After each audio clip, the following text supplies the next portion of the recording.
شتوني ولاو فيا هاد البقع الخضرين وقلتو غادي تقشروهم وتاكلوني راكم غالطين، ولا شتوني منبته بحال هكا راني وليت كولي سمومات. صافي غير لوحوني، غادي غنضركم في المصران والمعيده، ماشي على 2 دريهمات تهلكي صحتك وصحه وليداتك.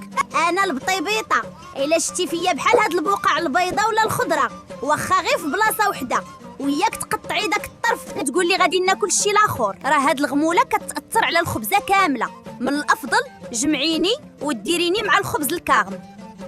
انا حكطو نحليتوني وكليتو النص، وعلاش كترجعوني للثلاجه محلول؟ راه الهواء ملي كيدخل كيتفاعل معايا وكنصدي وكنبدا نطلق السموم في الماكله. بغيتو تخبيو الشياط؟ ايوا هي اي لا درتوني بشي طاسه الزاج وسدوا عليا. المهم هاني علمتكم، تفكروها المره الجايه. اويلي ميمتي عظامي، واش نتما تسطيتو وقيله كتكبوا عليا الماء سخون زعما باش نترخى وما نبقاش جامده؟ بغيتوني ندوب على خاطري؟ هبطوني للثلاجه لتحت بالليل وخلوني نطلق بشويه عليا.